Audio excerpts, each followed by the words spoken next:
uma produção. Bruá. Como assim há muitos mitos sobre os alimentos? Muitos a favor, são demasiados. Isto agora sou eu que digo, não contem a ninguém. Mas sim, há muitos e hoje em dia, voltamos àquela questão, nunca se falou tanto de nutrição nem na alimentação e nunca se disse tanto, nunca se veiculou tantos mitos. Não é fácil ser nutricionista, porque realmente toda a gente come, como toda a gente come até várias vezes ao dia, toda a gente se tornaram bastante especialistas neste tema. Caramba, andei a estudar tantos anos e afinal era só preciso comer. Eu agora hoje estou com muitos aqui à parte. Vamos lá continuar.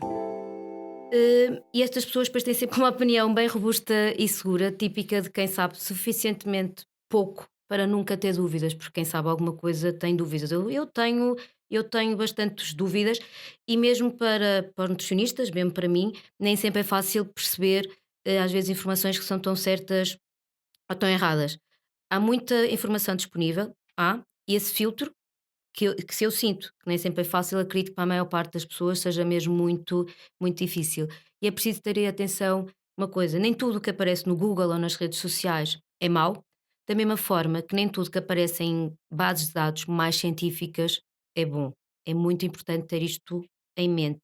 E é necessário saber distinguir bem estas boas fontes e as más fontes de informação, de forma a que realmente consigamos veicular a informação correta. Nós todos os dias somos bombardeados por informações acerca de alimentos e os seus efeitos, embora muitas vezes nos casos as afirmações que se fazem não se baseiam em qualquer facto científico.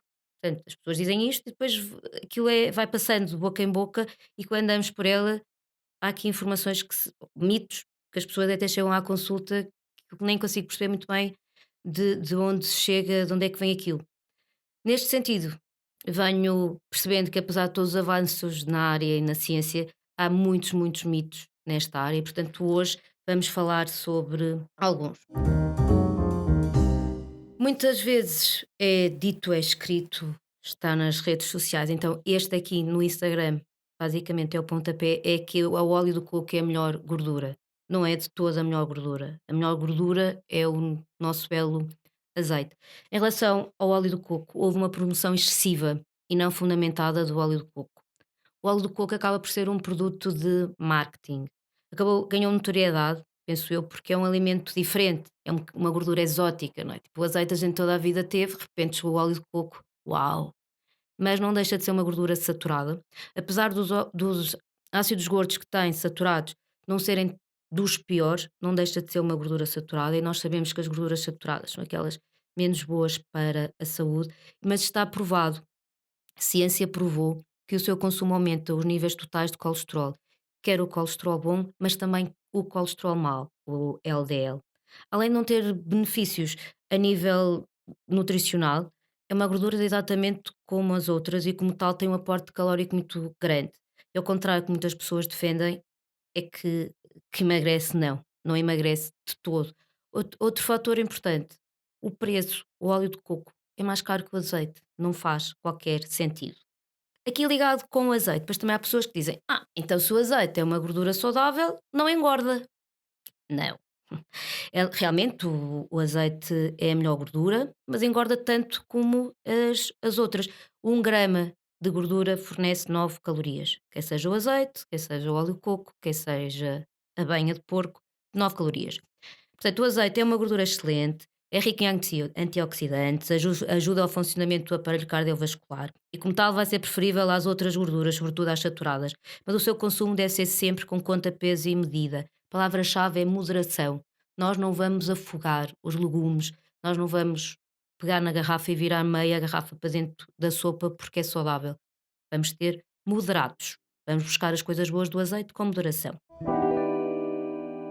Outro dos mitos que se propaga e que acho que é importante falarmos, pessoas que dizem: mas eu, mesmo estando a emagrecer, se o doce é sem açúcar, eu posso comer à vontade. Não existe nada, nada, tipo com maiúsculas, nada, que a gente possa comer à vontade. Nada. Tirando a água, que se a gente congelar a água dá para mastigar, portanto dá para comer. Como não tem calorias, tudo o resto tem, e portanto tudo o resto temos que ter atenção às quantidades. Uns podemos comer mais, outros podemos comer menos, claro, mas sempre atenção às quantidades. Portanto, quando alguém está a emagrecer, que está a seguir um plano alimentar. Este plano alimentar foi feito específico para a pessoa, que vai depender de um cálculo, portanto, a pessoa pode comer não só as calorias, mas depois os macronutrientes que estão adaptados para outra pessoa. E depois há aqui outro fator que, para mim, a minha experiência diz-me que é muito importante. Normalmente, quem vai fazer esta pergunta sobre o que é que vai poder comer à vontade, 99% destas pessoas são pessoas que têm problemas de disciplina, problemas aqui de moderação e acabam por ter uma percepção um bocadinho irreal sobre os limites da fome e os limites das quantidades que pode comer. Portanto, nada é à vontade, tudo requer aqui um planeamento e esse planeamento é importante para não comprometer a estratégia nutricional. Aqui um pequeno à parte em relação a isto do à vontade ou à vontadinha. Porque é que muitas vezes os planos alimentares de emagrecimento ou pessoas que treinam e que têm um plano alimentar específico para o tipo de treino? Porque é que se refere que se deve pesar os alimentos, ou pelo menos ir pesando de vez em quando? Porque nós, ao pesarmos alimentos, temos a certeza do que estamos a consumir. E, portanto, imaginem, uma colher de sopa de amendoim, o fato de estar mais cheia ou menos cheia, pode variar entre 260 calorias e 90. Ou então, por exemplo, um fio de azeite. Há pessoas que para um fio de azeite pode ser uma coisa de 70 calorias ou então pode ter 120. Estas diferenças calóricas podem fazer muita diferença se a gente quiser ou necessitar de estar com déficit calórico ou se a gente necessitar de estar com um aporte calórico superior. Daí esta importância das quantidades e às vezes termos que ser um bocadinho mais exigentes. Voltando só outra vez atrás, nada é à vontade. Não, não ponham-se com ideias. Nada, zero. Há pessoas que dizem que se fazemos exercício físico violento que depois não devemos beber água a seguir, porque referem que pode haver para ali um choque térmico, uma coisa qualquer. Mas isso é falso, porque nós quando fazemos exercício físico intenso, eliminamos uma grande quantidade de água, não é? Através do suor. É esta libertação através do suor que vai permitir a manutenção da temperatura do nosso corpo. Nós somos uma máquina extraordinária e tentamos manter aqui o equilíbrio e, portanto, se perdemos essa água, depois temos que repor e se for mais rapidamente possível, ótimo para evitar a desidratação. Uma das perguntas que mais fazem nas consultas, nas redes sociais, que a gente lê por aí, é que o pão integral engorda menos que o pão branco. Então é assim, em termos calóricos, são basicamente iguais em termos de calorias, quer o pão integral, quer o pão branco, têm as mesmas calorias. No entanto, o que é que aqui realmente pode estar na base deste mito? O pão integral tem muito mais fibra, portanto é muito mais saudável, mas a ter esta mais fibra permite conferir mais saciedade, o que leva que depois uma pessoa até acabe por comer menos um bocadinho, mas em termos calóricos é igual. Depois também é aquela questão de fora o integral ou fora o pão branco, aquela questão que pão engorda, é como ali a questão do à vontade. Vai depender da quantidade que a gente come, vai depender do tipo de pão. O que é que nós colocamos no pão, por exemplo, à partida, comparando com outros hidratos de carbono ou com outras fontes de hidratos de carbono, o pão acaba por ser dos mais equilibrados, mas pode engordar ou não, como qualquer outro alimento, dependendo das quantidades. Quem é que nunca ouviu dizer que as bebidas gasificadas descalcificam os ossos? Alguém que nunca tenha ouvido? Bem, se alguém nunca ouviu, que atire a primeira pedra, porque realmente é daqueles mitos que ouvi mais vezes. Coisa muito importante: o gás, independentemente da sua origem, até hoje não há estudos que revelem realmente que está relacionado de alguma forma com a desmineralização óssea. Não há problemas em beber águas com gás. Uma coisa importante, estar atentos ao teor de sódio que algumas dessas águas têm, porque são realmente muito altos. Portanto, se preferem água com gás, continuem a beber água com gás, escolham marcas que tenham menos sódio. No que toca aos refrigerantes, a conversa aqui pode ser outra, porque além de gás vão estar presentes vários constituintes que esses sim podem não ser bons para a saúde dos nossos ossos, antes pelo contrário. Por exemplo, o ácido fosfórico acaba por não ser de todo bom para a saúde dos nossos ossos. Além disso, muitas vezes os refrigerantes aparecem como substituto do leite ou dos iogurtes. Muitas vezes os adolescentes trocam o iogurte ao lanche por um copo de um refrigerante. E este comportamento, aí sim, pode levar a que haja aqui um problema ósseo. Por um lado, está a beber o refrigerante que tem o ácido fosfórico e por outro não estava a beber a tal bebida que tinha cálcio. Mas o gás não descalcifica os ossos.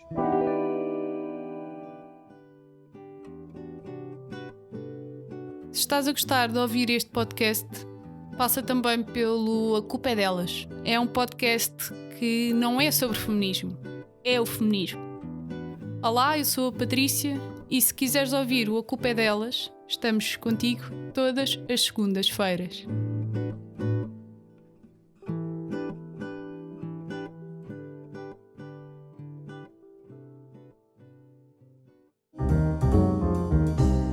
Pessoas que estejam a emagrecer, com certeza, muitas, não vou dizer todas, mas várias e variadas, dizem que vale sempre a pena optar por um alimento light. Isto depende. Vai valer a pena para alguns casos, noutros não. Por exemplo, no que toca aos refrigerantes, sim, porque há realmente uma redução de açúcares incrível. À partida, todos os iogurtes e queijo também, porque acaba por haver uma boa redução de gordura, mas é muito importante olharmos para o rótulo, porque um produto ser light, basta ter menos de 30% de açúcar ou gordura, e daí, mas daí a importância de ler o rótulo, porquê? Tudo bem, nós até há aquela redução, mas pode haver aumento de outros constituintes que não interessem. Por isso, aqui o fato de ser light ou diet ou zero vai depender. Ler os rótulos é uma coisa muito importante. Outro mito ligado a dietas. Para emagrecer é preciso cortar sempre hidratos de carbono a partir das 6 da tarde. É verdade que à noite a resistência à insulina é maior e que se ingerirmos a mesma quantidade de hidratos de carbono, por exemplo, às 8 da noite, em comparação com as 6, com as 8 da manhã, os nossos níveis de glicemia e insulina ficam mais elevados. Mas também é importante reconhecer que se há algo que melhora a sensibilidade à insulina é o treino, aquele bendito treino que eu falo sempre. E uma alimentação que promova níveis de massa gorda e, sobretudo, gordura visceral adequados. Como tal, mesmo pensando exclusivamente neste parâmetro, há muita coisa hierarquicamente acima da existência ou não de hidratos de carbono à noite. Cortar nos hidratos de carbono à noite, claro que vai levar a uma redução de ingestão de calorias e como tal, e como todas as estratégias de perda de peso, é este fim que nós queremos, consumir menos calorias, daí resultar muitas vezes.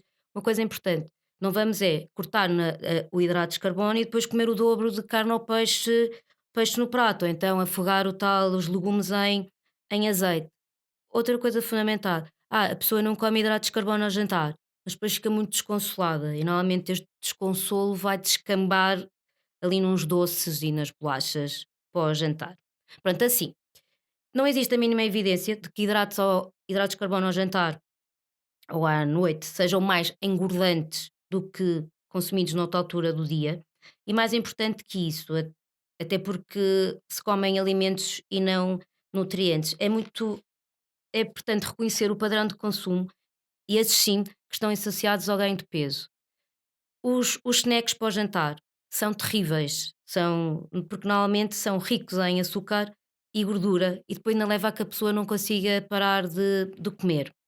Portanto, para grandes males são sempre precisos grandes remédios, mais que retirar ou não o arroz ou a massa ou as batatas ou o feijão do prato, é preciso perceber o tipo de pessoa, é preciso perceber que se realmente por um lado tem interesse em retirar, porque há a redução de calorias, e isso ajuda a emagrecer, mas não serve nada estarmos a retirar do prato e depois termos o armário cheio de bolachas, batatas fritas, chocolates, refrigerantes, e que depois que estes e outros estão sempre aqui na cabecinha, que depois a pessoa está a ver a série na televisão, a telenovela, a ver o que apetecer no sofá e que de repente vai atacar.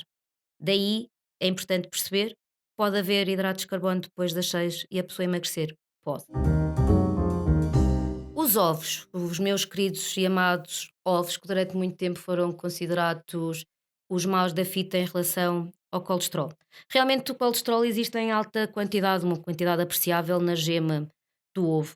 E até há pouco tempo achava-se mesmo que limitar o seu consumo era fundamental, era essencial para manter esses níveis de colesterol saudáveis. Mas os vários estudos, bendita seja a ciência, eu acho que já disse esta frase muitas vezes, porque eu acho mesmo que temos que agradecer a ciência que evolui. Estes estudos demonstraram que o consumo de ovos não aumenta o colesterol sanguíneo, mesmo quer em indivíduos saudáveis, mesmo aqueles que têm colesterol elevado. Portanto, podemos comer o nosso ovo todos os dias sem problemas, a menos que haja alguma alergia associada ao consumo de ovos. Deixa-me fazer esta parte, depois não virem apontar o dedo.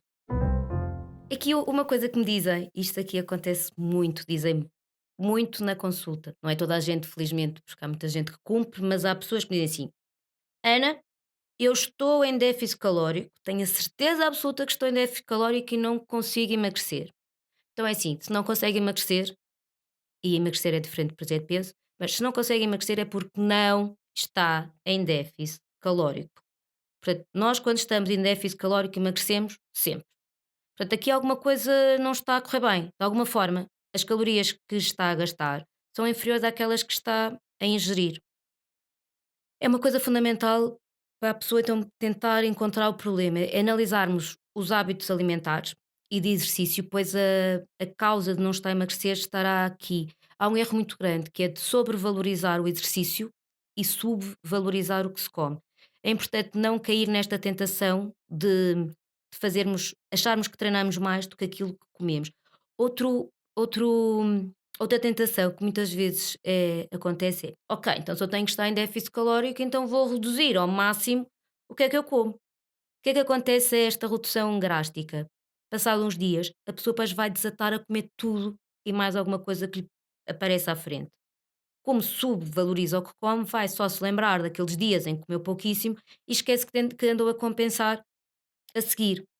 Portanto, muito importante, é preciso treinar bem, é preciso comer bem e é fundamental manter a consciência que é nestes comportamentos que temos os resultados e ter isto com paciência e perseverança. As coisas não acontecem de um dia para o outro e temos que fazer as coisas bem feitas de uma forma regular e consistente.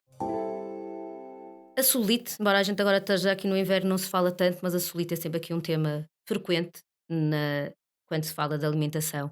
E há pessoas que acham que a celulite está totalmente relacionada com o que se come. É verdade que está relacionada com a alimentação, mas não só.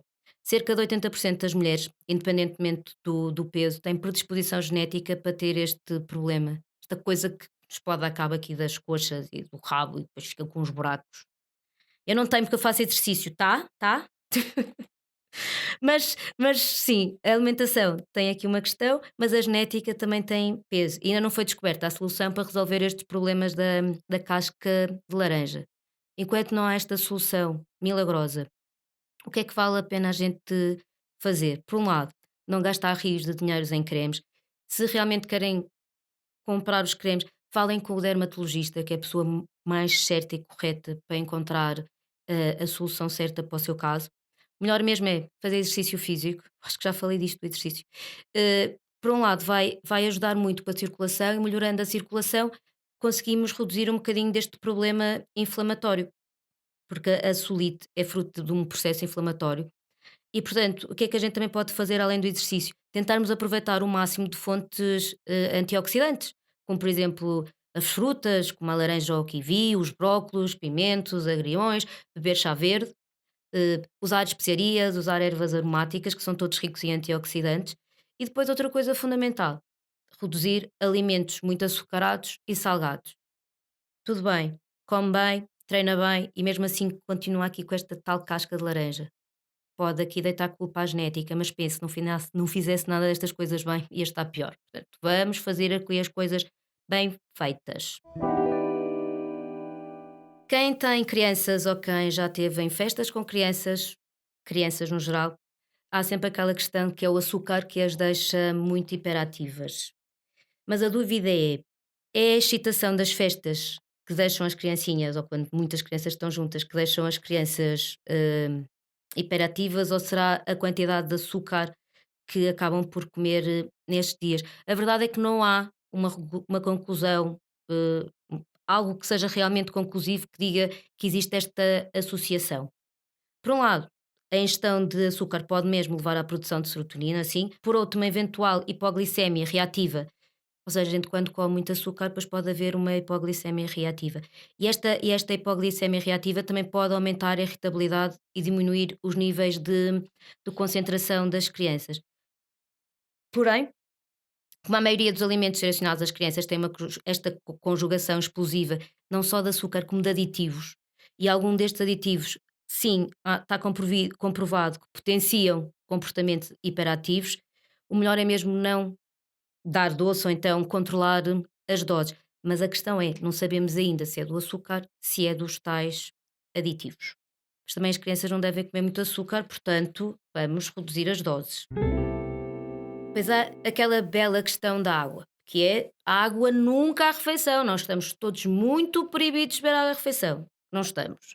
Não há qualquer problema em beber água à refeição. Não vamos beber um garrafão de água, não é? Mas beber água à refeição não há qualquer problema, da mesma forma que não há problema se a pessoa não quiser beber à refeição. A água não tem calorias e a água também não tem nenhum efeito dilatador do estômago. Muitas vezes há teorias que tentam sustentar isso. Antes, pelo contrário, vários estudos efetuados apontam para uma redução da ingestão calórica sempre que se bebe água antes de ir para a mesa, ou mesmo quando já se está a comer. Beber 1 a 2 copos de água, por exemplo, 30 minutos antes da refeição, diminui o apetite e pode aumentar a saciedade. Por outro lado, não se perde nada, pois ao beber água acabamos por ficar mais hidratados. Aqueles testes de intolerância alimentar que muita gente faz e que considera que obtém bons diagnósticos, isto é um mito. E para este mito que está na moda, eu penso que já teve um bocadinho mais, mas que está ainda, para este mito só há uma resposta. Os testes múltiplos de intolerância alimentar são inúteis. É mesmo isto, inúteis. Não escolhi mal a palavra, é mesmo esta que eu quero. E não sou eu que digo, também é mesmo a Sociedade Portuguesa de Alergologia e Imunologia Clínica que escreveu, que há uns tempos, um comunicado em que diz que não têm qualquer fundamentação científica, não têm utilidade diagnóstica e podem ocasionar erros de diagnóstico graves, com consequentes riscos na saúde individual e na saúde pública. No entanto, apesar deste comunicado, continua a ser bastante popular. Acontece imenso pessoas a chegar à consulta terem feito estes testes de intolerância, aos quais eu ligo zero. Estes testes, normalmente todos eles vão sempre dizer que toda a gente tem imensas intolerâncias aqui a alimentos diferentes e depois muitas vezes indicam e apontam o dedo como se fossem estas intolerâncias que levam a que a pessoa tenha peso a mais. Queremos fazer testes de intolerância, muito bem. As pessoas que podem fazer este teste e que estão habilitados a isso, para despistar realmente estas interações alimentares, são os imunoalergologistas. Se queremos saber, vamos aos sítios certos e vamos ter com os profissionais que realmente nos possam ajudar. O último mito que eu vou falar hoje é aquele que diz que nunca na vida vamos comer fruta às refeições. A sabedoria popular ainda não decidiu bem qual a hora ideal para se encaixar a fruta. Há vários ditados sobre isto. Ora, recomenda que não se coma depois da refeição, porque fermenta, dizem. Ora, diz que deve ser ingerida de estômago vazio e que até antes de um prato para supostamente cortar a absorção das gorduras. A fibra também, que também está presente na fruta, sim, realmente tem essa função, mas a sopa, a salada ou os legumes de acompanhamento desempenham este papel de cortar a gordura de uma forma bastante perfeita. Na realidade, o ideal é comê-la depois da refeição, porque o teor de vitamina C tem um papel benéfico na facilitação da absorção de ferro de origem vegetal. Por exemplo, o feijão, o grão ou o pão que tem ferro, se tivermos esta vitamina C presente, acaba por ser mais fácil, fica um bocadinho mais biodisponível. Antes, durante, depois, o importante é que realmente a fruta junta com os legumes soma um total de 5 porções diárias. Por exemplo, uma peça de fruta ou 2, e aqui, quando a gente diz porção, não é às vezes equivalente a uma peça, pode ser meia, mas 1 ou 2 porções de fruta mais a sopa e a salada, conseguimos atingir facilmente estas 5 doses diárias. Muitas vezes num processo de emagrecimento pode não haver fruta à sobremesa, mas não é porque a sobremesa vai engordar mais ou vai engordar menos, simplesmente porque a pessoa, já comendo o prato ou comendo a sopa e o prato, já tem um aporte nutricional calórico necessário para aquela refeição. Daí indicarmos que para a pessoa não comer ali a peça de fruta. Tem a ver com o plano específico de cada um. Por falar também em fruta, agora está na moda alguns planos alimentares em que excluem totalmente a fruta dos planos para a pessoa emagrecer e apontam o dedo à fruta como se fosse a fruta que fosse aqui o grande causador do excesso de peso, o que é completamente errado. O consumo de pelo menos uma peça de fruta por dia está associado a uma menor probabilidade de obesidade e a melhores indicadores de saúde. Numa sociedade onde o sedentarismo e o consumo excessivo de alimentos processados com elevadíssima densidade calórica, que prevalece imenso, e que cada vez bate mais recordes, não faz qualquer sentido apontar o dedo à fruta. Portanto, uma coisa, fazendo aqui o resumo, filtrar bem a informação, procurarmos informações cientificamente validadas e realmente conseguirmos ter aqui um bocadinho um pensamento crítico e não acreditar só porque sim ou porque não. Ter atenção, é como eu digo, nós podemos encontrar informação super válida no Instagram. Eu própria escrevo no Instagram, eu própria tenho um blog, portanto é possível a gente encontrar nestas fontes de redes sociais, nas redes sociais, fontes de informação válida, mas se calhar uma blogger de moda, se calhar não tem a melhor base científica para falar deste tema. Não estou a dizer que todas não tenham, mas à partida não terão. Se calhar um nutricionista, alguém que faz ciência, se calhar poderá ter mais esta informação válida para passar. Portanto, vamos tentar não comer mitos, que comer mitos não faz bem à saúde. Se ouviram e se gostaram, que é óbvio que gostaram, passem o link a alguém, a um amigo, a um vizinho, alguém que trabalhe convosco, porque realmente comer saudável é algo que é importante e é fundamental para todos.